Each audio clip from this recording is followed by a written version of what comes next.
Hello everyone, नमस्ते। Welcome back to classes by Babita Gupta, Hawks educational institute.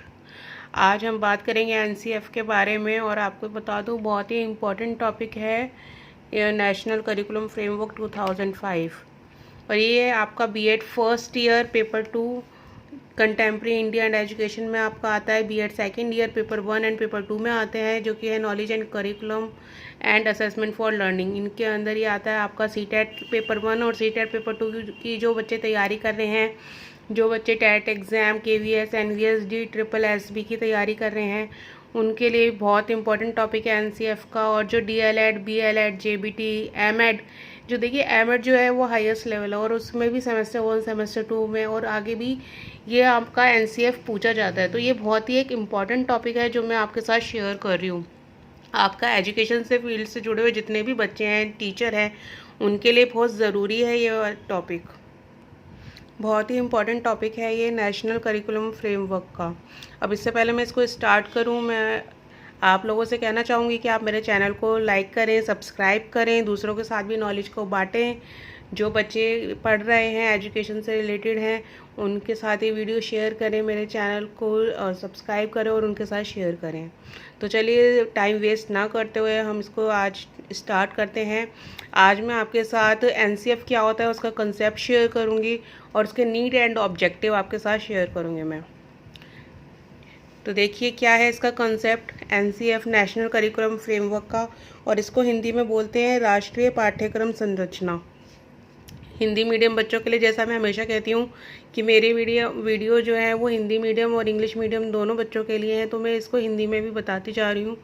जो बच्चे Hindi medium के हैं, अगर वो नोट करना चाहते हैं तो वो नोट भी कर सकते हैं साथ साथ।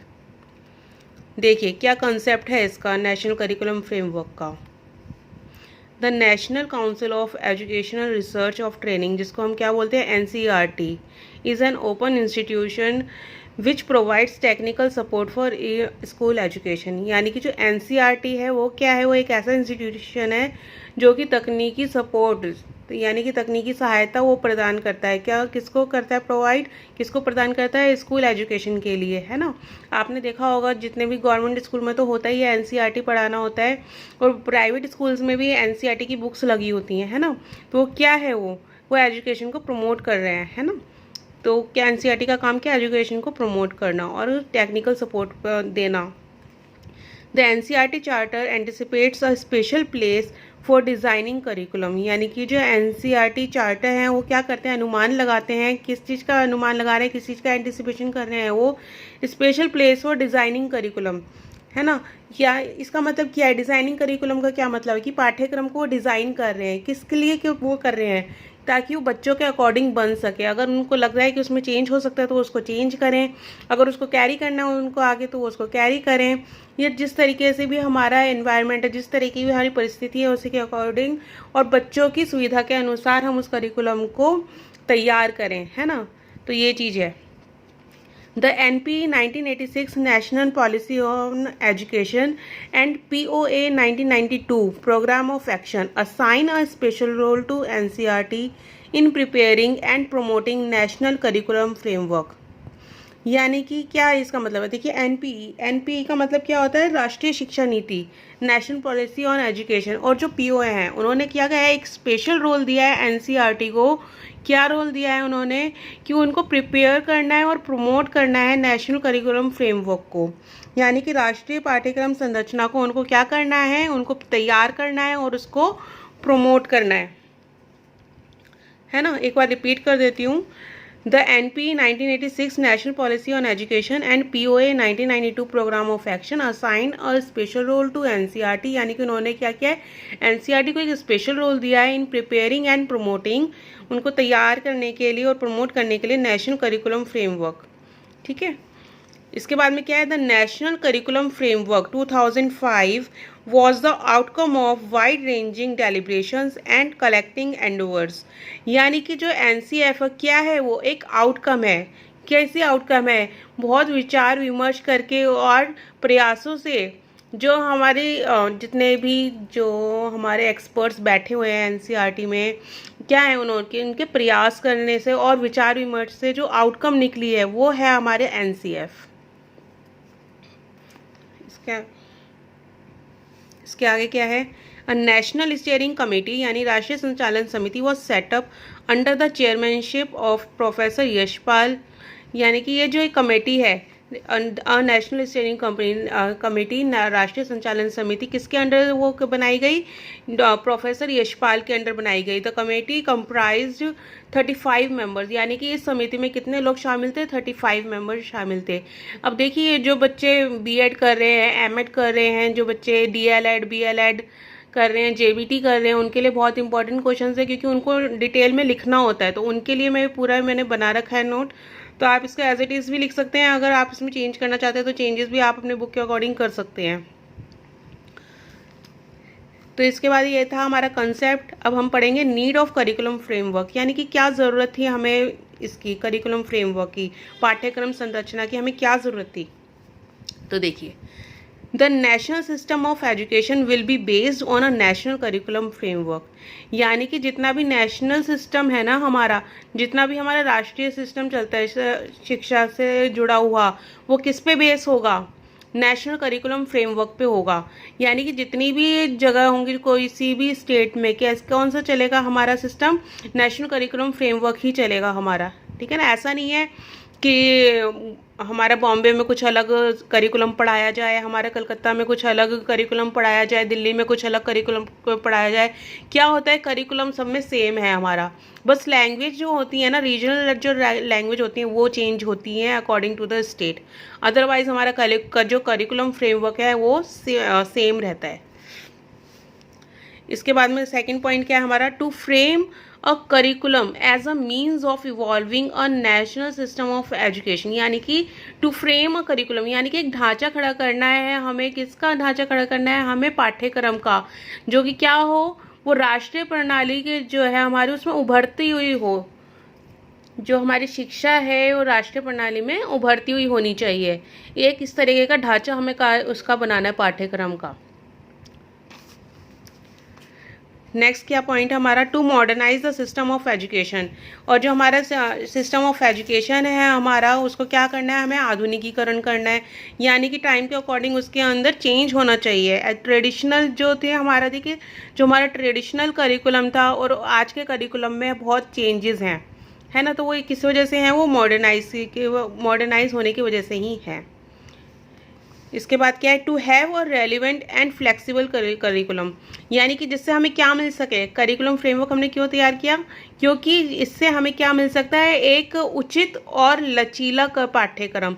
उचित और लचीला, फ्लेक्सिबल करिकुलम का मतलब क्या होता है कि ऐसा करिकुलम जो कि बच्चे के अकॉर्डिंग हो, है ना, बच्चे की नीड के अकॉर्डिंग हो, जो जिसको बच्चा एक बाहर की दुनिया में भी यूज़ कर सके, इस तरीके का।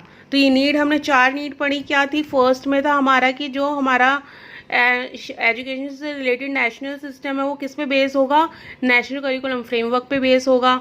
इसके बाद में हमें करिकुलम का, पाठ्यक्रम का एक ऐसा ढांचा तैयार करना है जो राष्ट्रीय प्रणाली में उभरता हुआ हो, जो हमारी शिक्षा को, हमारी शिक्षा नीति को उभारे, ठीक है ना। इसके बाद में हमारा थर्ड पॉइंट क्या है, थर्ड पॉइंट है हमारा मॉडर्नाइजेशन का, आधुनिकीकरण का ऑफ एजुकेशन। इसके बाद हमारा नेक्स्ट पॉइंट क्या है, नेक्स्ट पॉइंट हमारा to have a relevant and flexible curriculum, कि हमें एक उचित और लचीला करिकुलम पाठ्यक्रम मिल सके। क्लियर। तो ये नीड थे इसके। अब आते हैं हम ऑब्जेक्टिव पे, ऑब्जेक्टिव्स ऑफ एनसीएफ। तो एनसीएफ के उद्देश्य क्या है, तो सबसे पहला है इसका first point, curriculum should B child centred, यानी कि जो पाठ्यक्रम है वो कैसा होना चाहिए, बाल केंद्रित होना चाहिए, यानी बच्चों को ध्यान में रखकर बनाया गया हो। सेकंड पॉइंट हमारा, it should provide a fullness of experience for students, यानी कि क्या होना चाहिए, बच्चों को एक परिपूर्णता दे। परिपूर्णता किससे, अनुभवों से, यानी कि एक करिकुलम इस तरीके से बनाए जो कि अनुभव पे बेस हो, अनुभवों के आधार पर बना हो। ऐसा नहीं है कि कुछ भी हमने लिख दिया बस बच्चे उसको रोट लर्निंग कर रहे हैं, रोट लर्निंग यानी कि रट रहे हैं, ऐसा कुछ नहीं हो, कि वो क्या हो, अनुभव पे बेस होना चाहिए। थर्ड है पॉइंट हमारा, it should make provision for flexibility, यानी कि इसमें कैसे प्रोविज़न होने चाहिए, कैसे प्रावधान बनने चाहिए जो कि जिनमें क्या हो, लचीलापन हो। फोर्थ पॉइंट क्या है हमारा, the curriculum should be related to the life needs, यानी कि करिकुलम किससे रिलेट होना चाहिए, लाइफ नीड्स से, जो हमारी ज़िंदगी की ज़रूरत है उससे नीड होना चाहिए। And aspiration of the people, और जो कि किस पे बेस हो, जो लोगों की आकांक्षाएं हैं उस पे बेस हो। इसके बाद में हमारा फिफ्थ पॉइंट क्या है, डेवलप और रैशनल आउटलुक, यानी कि हमें क्या डेवलप करना है, किस चीज़ का विकास करना है, एक रैशनल आउटलुक का। और रैशनल आउटलुक का मतलब क्या होता है, तर्कसंगत आउटलुक, ठीक है ना, तर्कसंगत दृष्टिकोण भी आप इसको बोल सकते हैं। इसके बाद में हमारा 6 पॉइंट है। 6 पॉइंट में हमारा द करिकुलम शुड ले एम्फेसिस ऑन SUPW, यानी कि जो करिकुलम है वो किस पे बेस होना चाहिए, किस पे जोर डालना चाहिए उसको, SUPW। अब ये SUPW क्या है, ये SUPW का फुल फॉर्म है सोशली यूजफुल प्रोडक्टिव वर्क, यानी कि समाज उपयोगी उत्पादक कार्य। जो भी हम पाठ्यक्रम बना रहे हैं वो कैसा होना चाहिए, वो समाज उपयोगी उत्पादक कार्य होना चाहिए, उस पर बेस होना चाहिए। क्लियर। इसके बाद में 7th पॉइंट है हमारा, it should be able to promote social justice, यानी कि इसमें किसको प्रमोट होना चाहिए, जो हम करिकुलम बनाए वो क्या होना चाहिए, उसमें वो एबल होना चाहिए सामाजिक न्याय को बढ़ावा देने के लिए। नेक्स्ट हमारा 8 point, it should help in self experience, ये किस में मदद, या ऐसा करिकुलम होना चाहिए जो मदद करे, किस में मदद करे, आत्म अनुभव में, सेल्फ एक्सपीरियंस में। 9th पॉइंट हमारा, it should help in physical development, यानी कि ये क्या होना चाहिए, इससे हेल्प मिलनी चाहिए, किस में हेल्प मिलनी चाहिए, फिजिकल डेवलपमेंट में, यानी कि बच्चों के शारीरिक विकास में। अभी इसमें किसका शारीरिक विकास हो रहा है, बच्चों के शारीरिक विकास में। 10th पॉइंट है हमारा, it should be well integrated, यानी कि कैसा होना चाहिए, कैसा होना चाहिए, वेल इंटीग्रेटेड, यानी अच्छे से समन्वित हो सके। करिकुलम ऐसा होना चाहिए कि समन्वित हो सके किसी में भी, यानी कि किसी में भी, किस में समन्वित होगा, एजुकेशन में ही होगा ना करिकुलम समन्वित, जो कि बच्चों को ध्यान में रखकर बनाया गया है, बच्चे उससे सीख सकें। तो यही चीज़ इसमें ही कही गई है। इसके बाद है 11th point, it should provide continuity in the whole programme, यानी कि इसमें क्या होना चाहिए, प्रोवाइड करना चाहिए, इसको क्या प्रोवाइड करना चाहिए, कंटिन्यूटी, यानी कि निरंतरता बनी रहनी चाहिए, इससे पूरे जो भी हमारा कार्यक्रम है, जो भी पाठ्यक्रम है उसमें निरंतरता बनी रहनी चाहिए। ऐसा ना हो कि बच्चों ने, जैसे आप सपोज कीजिए कि एक बच्चे ने सिक्स क्लास की SST पढ़ी, 6 क्लास की SST पढ़ने के बाद में क्या होता है, 7th क्लास की SST भी उससे क्या होती है, हमारी जुड़ी हुई होती है। जो स्टार्टिंग के आप लोग देखे होंगे चैप्टर्स की, बच्चे को फिर मैम एक सिनेरियो देती है 6 क्लास की SST का, तो वही चीज़ है कि कंटिन्यूटी होनी चाहिए, कि बच्चे को ऐसा ना लगे कि ये सब्जेक्ट 6 में पढ़ा था बस ख़त्म, अब इसका कोई यूज़ नहीं है। जैसे कि एक एग्जाम्पल और देती हूँ मैं आपको, कि बच्चे इंग्लिश सीखते हैं तो क्या है, वो फर्स्ट से भी क्या, जो बच्चे नर्सरी से हैं तभी से सीख रहे हैं ना, तो उसमें क्या होती है, कंटिन्यूटी बनी होती है। पहले बच्चा ABCD सीखता है, फिर वर्ड बनाना सीखता है, फिर सेंटेंस बनाना सीखता है, ग्रामेटिकल यूज़ सीखता है, तो वो क्या है, कंटिन्यूटी बनी रहती है। और वो भी डिवाइडेड है कि कौन सी क्लास में हमें क्या सिखाना है बच्चे को, तो वो क्या है, कंटिन्यूटी है। क्लियर। तो ये क्या थे, इसके ऑब्जेक्टिव थे, ऑब्जेक्टिव ऑफ NCF। तो आज हमने पढ़ा concept of curriculum framework, need of curriculum framework and objective of curriculum framework. अब देखिए, इससे जुड़े हुए डिफ़िकल्ट वर्ड्स हम शेयर कर लेते हैं, जो कि मैं हमेशा करती हूँ बच्चों के लिए। डिफ़िकल्ट वर्ड्स तो क्या है ये, फर्स्ट है हमारा नेशनल करिकुलम फ्रेमवर्क, राष्ट्रीय पाठ्यक्रम संरचना। देखिए, जो मैं डिफ़िकल्ट वर्ड्स शेयर करती हूँ, किस लिए करती हूँ, ये क्योंकि हिंदी मीडियम और इंग्लिश मीडियम दोनों तरीके के बच्चों के लिए हैं। तो कई बार क्या होता है कि इंग्लिश मीडियम के जो बच्चे होते हैं उनको भी प्रॉब्लम आती है, ऐसा नहीं है कि उन्होंने भी पूरी डिक्शनरी रट रखी है, तो उनको भी प्रॉब्लम आती है। तो ये दोनों बच्चों के लिए है, दोनों मीडियम के बच्चों के लिए है, ताकि उनको वर्ड्स क्लियर हों। NCERT का मतलब क्या है, राष्ट्रीय शैक्षिक अनुसंधान और प्रशिक्षण परिषद। टेक्निकल सपोर्ट का क्या है मीनिंग, तकनीकी सहायता। इसके बाद में हमारा एंटीसिपेट्स का मतलब क्या होता है, अनुमान लगाना, प्रत्याशा करना।